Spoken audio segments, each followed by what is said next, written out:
So the next talk is by Yuri Gurevich, and it will be Yuri, I hear.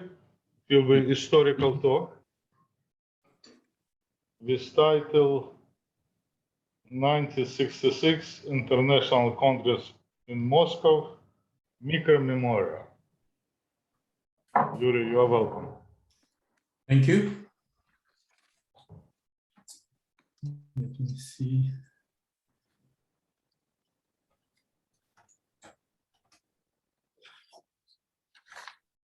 Okay, do you hear me? Do you see me? We hear you, we see your titles and your slides. Okay, thank you. Go ahead.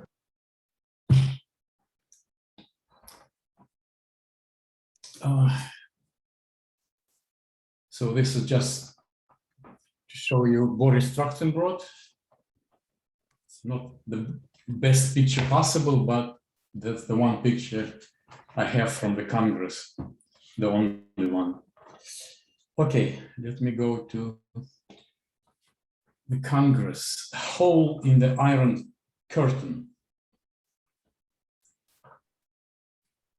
Soviet scientists had practically no contact with outside colleagues. I don't know, maybe some members of the academy had, but normal scientists or mathematicians like myself didn't. It was risky to speak to foreigners in general, and there weren't many foreigners to begin with. So I lived not in Moscow, but in Sverdlovsk, which is now Yekaterinburg, and the whole region, huge region of the Urals was closed not only to Americans or the French or the Germans, it was closed to Poles and the Czech. That's how we lived. And suddenly there was this Congress in Moscow, and we could attend and see foreigners and talk to them. The Congress has an illustrious history. So, for example, David Hilbert presented his famous 23 problems at that Congress in 1900 in Paris. These days, field medals and various other prestigious awards in mathematics are given during the opening session of the Congress. Oops. One interesting problem was, especially with Americans, they were smiling all the time. In Russia, we don't do that. There is a Russian adage saying, laughing without a reason is a sign of folly, sign of foolishness. My own smiling muscles were not developed sufficiently. At the end of the Congress, they were just aching.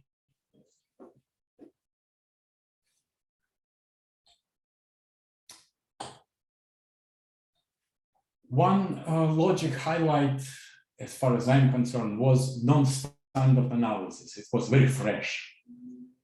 We heard about it from the horse's mouth, from the Abraham Robinson, who introduced this analysis. So let me say a couple of words about it. This analysis, non-standard analysis, formalizes something which used to be analysis for hundreds of years. What used to be analysis as created by Newton and Leibniz. So they spoke about infinitesimals. And what's infinitesimal? It's a kind of something sort of a number, but which is less by absolute value than any standard number, positive standard number. Now, it doesn't make much sense, but that's how they write to the infinitesimals, and that's how they reason. It was an art to do analysis in their times, and people like Euler did everything right. Lesser people did seemingly similar things, but were just wrong. Eventually, thanks to Karl Weierstrass and many others, analysis was cleaned up. All these infinitesimals were chased away. Instead of infinitesimals, we spoke about the language of epsilon and delta. But what Robinson noticed, that from the point of view of logic, you can have infinitesimals. So consider this sequence of, so there are many axioms, one axiom for each A. So there's a continuum many axioms, but every finite portion of them has a model, just normal real line. And therefore, by the compactness theorem of logic, there exists a model for one model for all the axioms. And in that model, there are elements such as there is such entity Xi, which satisfies all these axioms. So you have infinitesimals. And Robinson started to develop this. So how these intuitive ideas of all time became rigorous. On the other hand, he made rigorous very intuitive. So for mature mathematician, okay, epsilon, delta, there's no problem. But people who are not so mathematical by their nature, they found this quite complicated. So here are two examples how rigorous is done more intuitively in non-standard analysis. A function, real function of real argument is continuous at point A if and only if you make an infinitesimal change in the argument, you get an infinitesimal change in the value. That's exactly how Newton argued, but that's a theorem. Derivative is defined of f defined at point A and equal to some number b. A and b here are standard numbers. If and only if for every non-zero infinitesimal, this ratio is infinitely close to b. So instead of having epsilon and delta, so converging series, you just speak in terms of infinitesimals and things much simpler.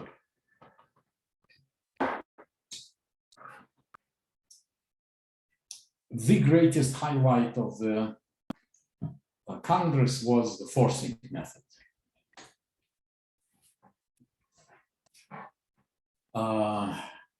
What forcing allows you to do, you can change your set theoretic world by adding new elements in a tightly controlled way.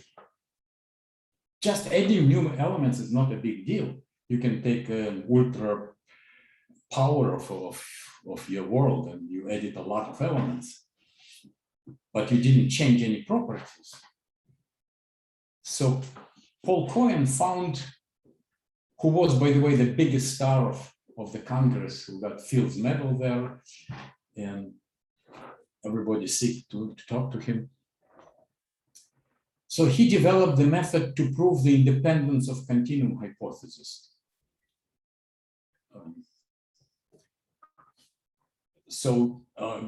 Gödel proved that you cannot disprove the continuum hypothesis in standard set theory, Zermelo-Franklin with choice. And Cohen proved that you cannot prove it in this theory, and therefore continuum hypothesis is independent.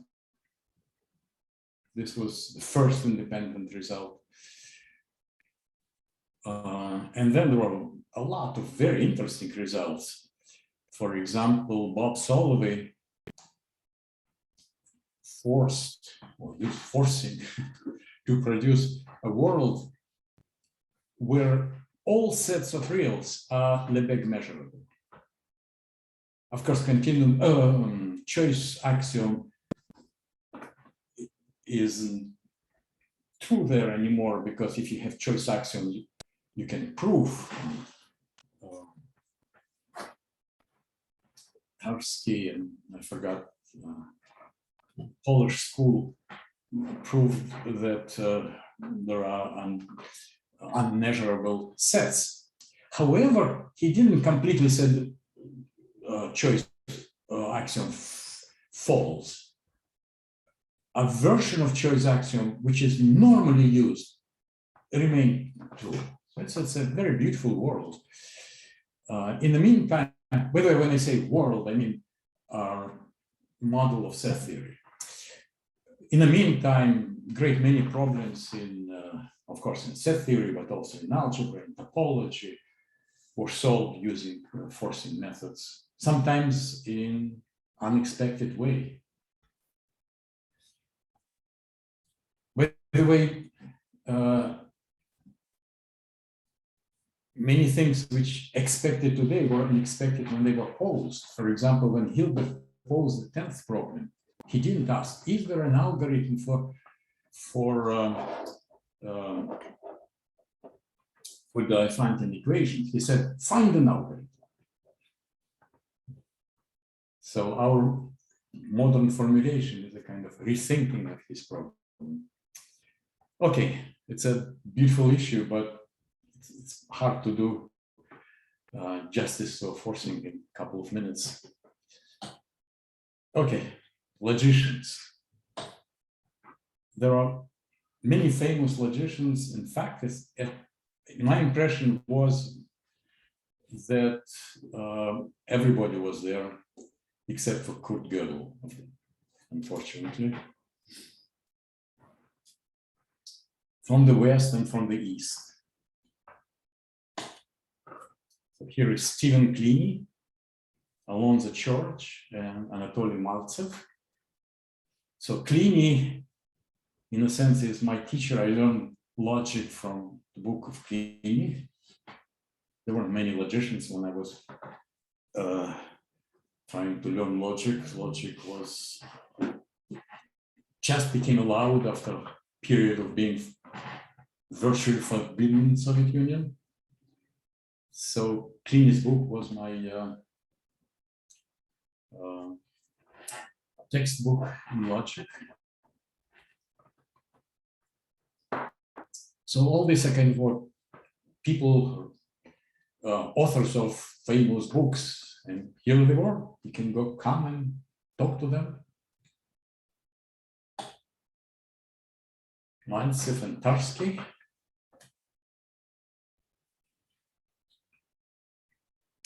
By the way, I had a small talk with Maltsev. I walked from one building to another. I met him at the conference, and he was super polite.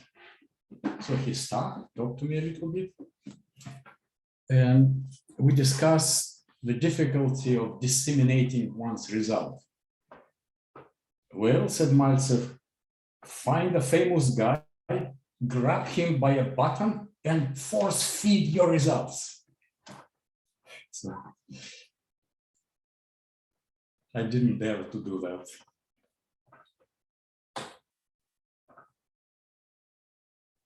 Well, there were some people, young Saul Pfefferman, young Geifman, I said sort of from the West, because Israel isn't really geographically on the West, but in this ideological division, it was from the West. From the East, back to the same photo. Alexander Kuznetsov, Sergei Maslov, Sofia Yanovskaya, for those who may know Russian scene, Igor Zaslavsky and Boris Trachtenbrod. Thank you.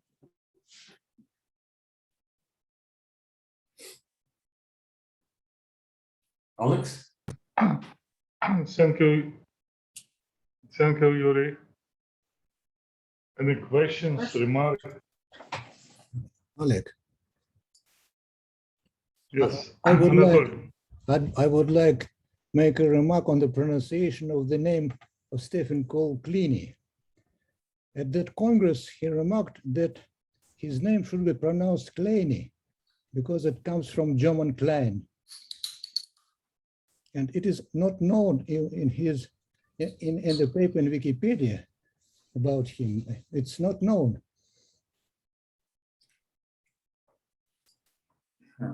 Actually, he was from Netherlands, so it was a Dutch version of. Yes, but he said that it comes from. Right. It comes from German Klein. Probably from Germanic, from common root. Okay. By the way, when I met actually Kleene, was a little bit embarrassing. I was visiting Wisconsin. Mary Ellen Rudin invited me to give a talk. And after the talk, there was a party. And she asked me ahead of time who was my teacher in logic. I said, if anybody, then Kleene. And Kleene was the chairman of math department in Wisconsin. So when we arrived to the party, Kleene said something more polite, but the basic meaning was, where is this bastard who claims to be my student? And all these people descended and looked at me, so I will say something funny and everybody will laugh. But my English was just good enough to give a mathematical lecture, but not to joke. So Kleene was embarrassed. Ardon has a question. Yes, Yuri. Yes. First question: was Geisman the only one from Israel there, or there were others?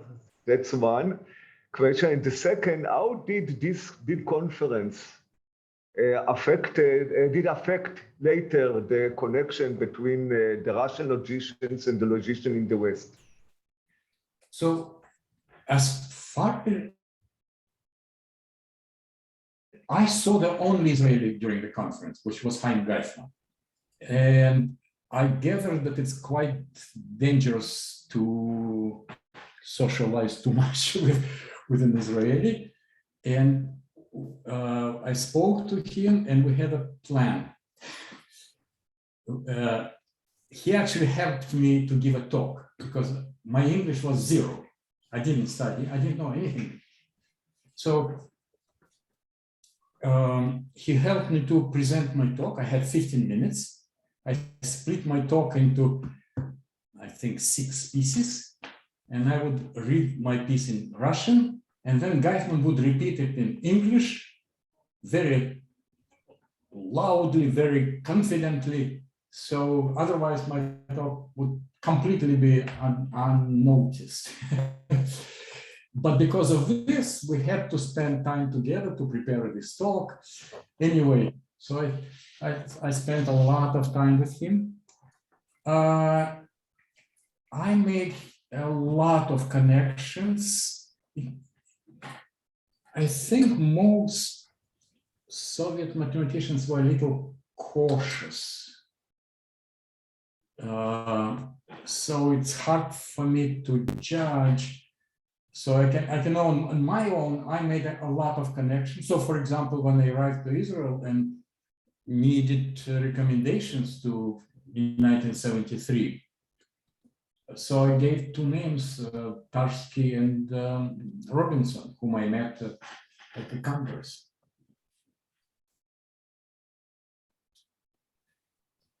One natural question which you may ask, how did I speak to Americans or to Geisman for that matter, if I didn't speak English? And the answer is that I spoke in a kind of mixture Yiddish and German. I studied German in school. My parents spoke Yiddish. And I don't think even my teachers really knew German well. But during that Congress, this my half Yiddish, half German was used. I even translated for some Russian mathematicians. So they will tell me, I will say in this Yiddish German, and many Americans at least understood, and they would return, and then I will translate to Russian.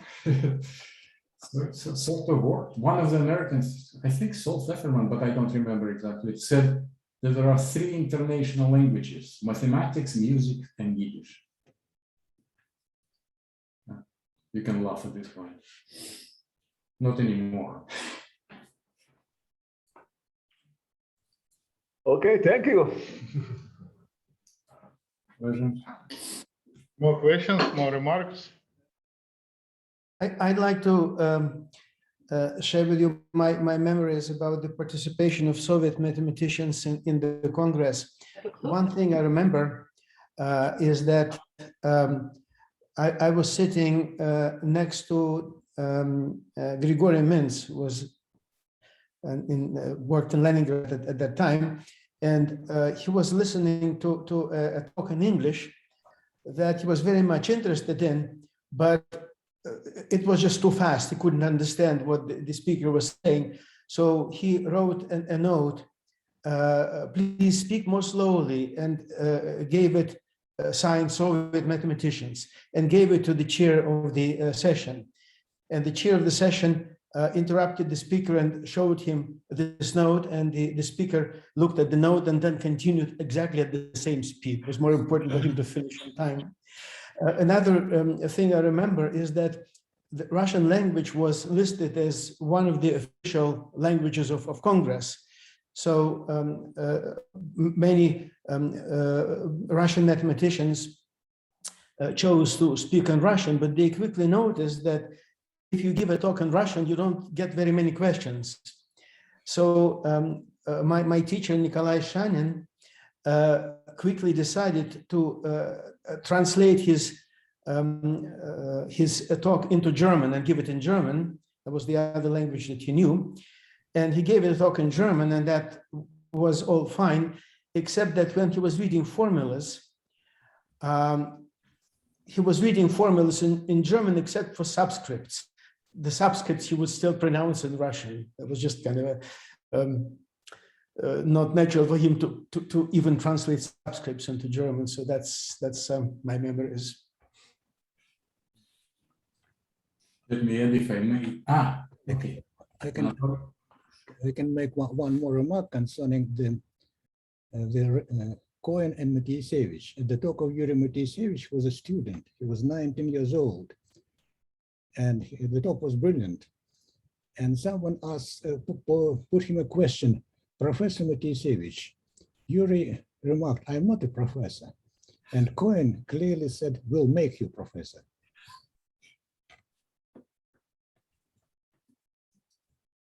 So I wanted to say something about Cohen. He actually came from analysis, solved this famous problem. He has another paper on decidability of first-order theory of the fields. And that's about it. And he left logic, and I think didn't have too high regard for it because he came from outside, solved it. But during the Congress,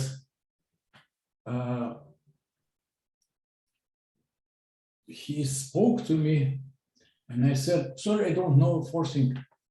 He said, "No, no, it's not about forcing. He said, I work on these fields. I need ordered abelian groups. So I need your result. Can you sketch me how did you prove it?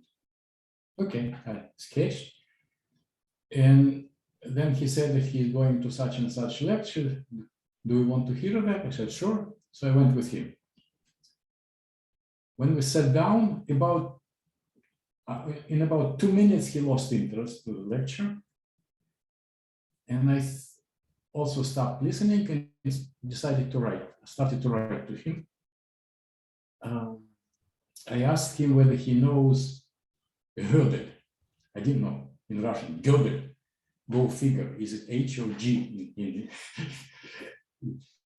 So he looked at it, Gödel, written with umlaut, and looked and looked and looked. And then, yes. He said, I know Gödel. That's about it. That's it.